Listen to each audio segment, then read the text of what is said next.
मैं एक ट्रांसजेंडर हूँ। जैसे कि आप सभी को पता है कि मैंने 1 साल का चैलेंज लिया अपनी सर्जरी के लिए कि मुझे 1 साल के अंदर कमाने हैं पूरे 10 लाख रुपए।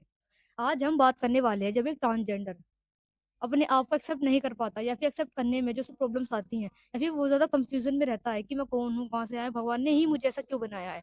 तो आज हम इन सारे टॉपिक्स के बारे में बात करेंगे, ठीक है? स्टार्ट करते हैं। मैं एक ट्रांसजेंडर हूँ जैसा कि आप सभी को पता है। अगर मैं आपको अपने खुद के एक्सपीरियंस से बताऊँ, तो देखो मेरा एक्सपीरियंस थोड़ा अलग था। मुझे कभी ऐसा फ़ील ही नहीं हुआ कि मैं एक फीमेल की बॉडी में हूँ, बट मुझे अपनी बॉडी से फ़ील नहीं आती है। ये चीज़ मैं अब कहता हूँ कि मुझे फ़ील नहीं आती है, पर शुरू से मेरे साथ ऐसा नहीं था। ये चीज़ मैं अब मैं नॉलेज के लिए कहता हूँ कि मुझे अपनी बॉडी से फ़ील नहीं आता है, बट मुझे तो मेरी बॉडी से कभी फ़ील नहीं आया। ज़िंदगी में फ़ील नहीं है। मुझे कभी ऐसा रियलाइज़ नहीं हुआ कि मैं एक फीमेल की बॉडी में हूँ, बट मैं रह मेल की तरह रहा हूँ। मुझे तो सिर्फ़ शुरू से इतना ही पता था कि मैं एक मेल हूँ।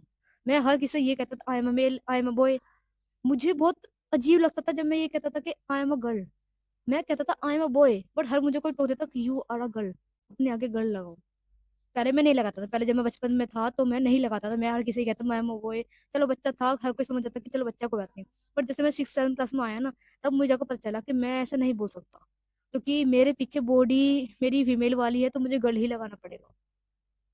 बट फिर भी कागज़ों के लिए मैं गर्ल लगा देता, फीमेल लिख देता था। बट फिर भी कोई मुझसे पूछता तो तुम कौन हो? तो मैं कहता था I am a boy, I am a tomboy. हर किसी में जब 6th क्लास में आया ना तो मुझे पता चला कि जैसे मैं रहता हूँ इन सब चीज़ों को ना टॉम बॉय कहते हैं।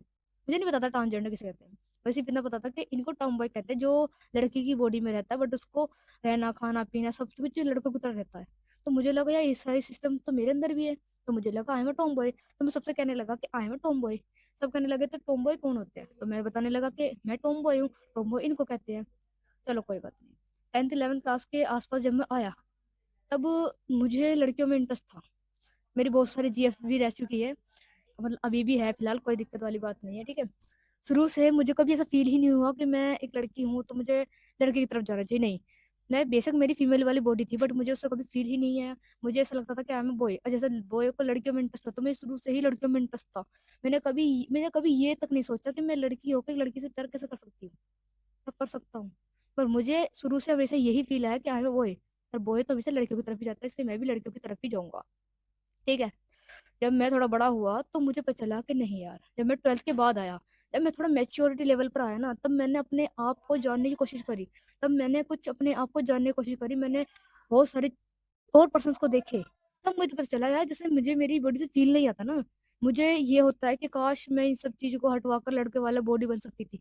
तब मुझे पता चला कि यार सर्जरी नाम की चीज़ भी होती है। मैं अपनी सर्जरी करा सकता हूँ। तब मुझे पता चला, मैं शॉक हो गया यार, सर्जरी करा सकता हूँ सच्ची में।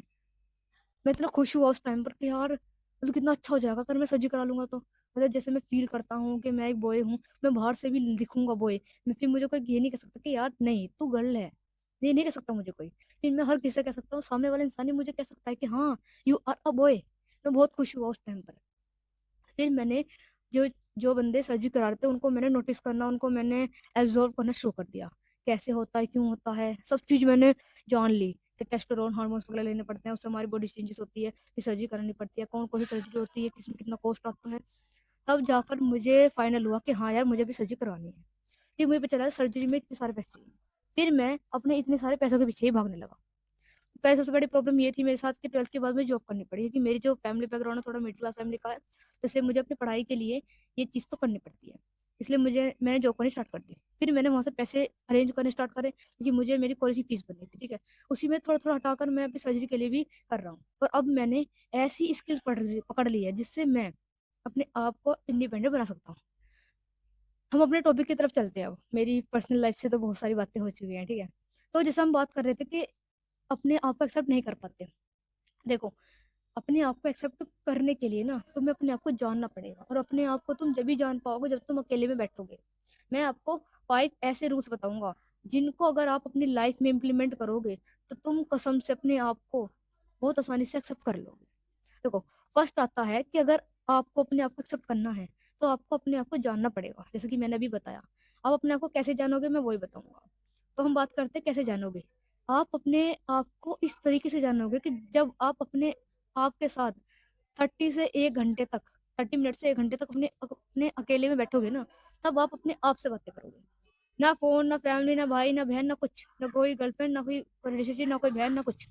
आपको सिर्फ़ अपने आप के साथ अकेले बैठना है। जब ठीक है, आपको अपने आप के साथ अकेले बैठना है।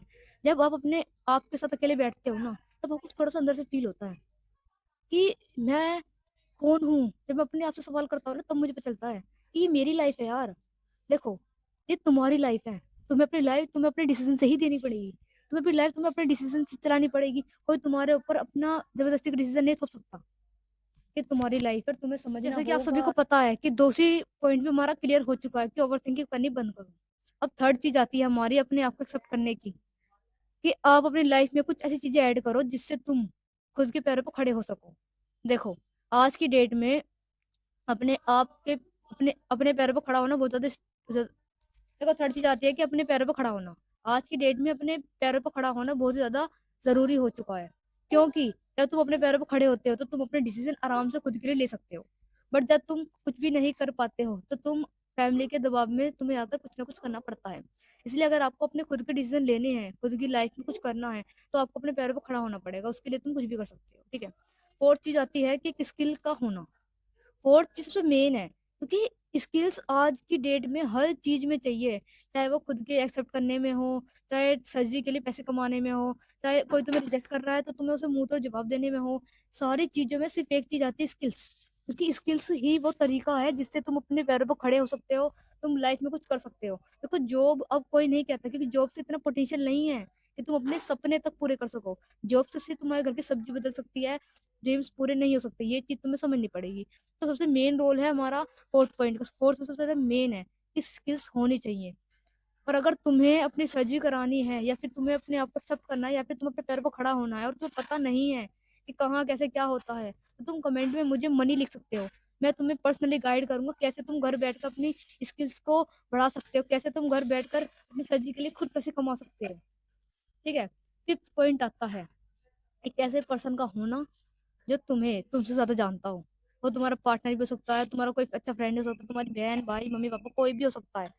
कोई ऐसा पर्सन ढूँढो अपनी लाइफ़ में जो तुम्हें तुमसे ज़्यादा जानता हो, जो तुम्हें तुमसे ज़्यादा जानता हो, समझता हो, जो तुम्हें ये कहता हो कि तू जैसा भी है भाई मुझे पसंद है। जिस चीज़ से तुम्हें हिम्मत मिलती है, वो कोई भी हो सकता है, तुम्हारा पार्टनर तक हो सकता है, कोई भी हो सकता है। तुम्हें बस ये चीज़ समझनी होगी कि जो तुम्हारे साथ है, वो तुम्हें तुमसे ज़्यादा जानता हो, तुम्हें तुमसे ज़्यादा समझता हो। क्योंकि एक पार्टनर का या फिर एक बंदे का होना बहुत ज़रूरी होता है लाइफ़ में। अगर हम किसी गलत रास्ते पे जाते हैं, तो वो हमें सीधे रास्ते पे ले आता है, ठीक है? तो अगर आपके दिमाग में ये 5 पॉइंट्स बैठ गए हों, तो कमेंट में डन लिखना। मैं आपको अगली वीडियो में बताऊँगा कि कैसे आप किसी और टॉपिक से बाहर कैसे निकल सकते हो। अगर आपको वीडियो अच्छी लगी हो, तो लाइक, कमेंट एंड शेयर और सब्सक्राइब ज़रूर करना।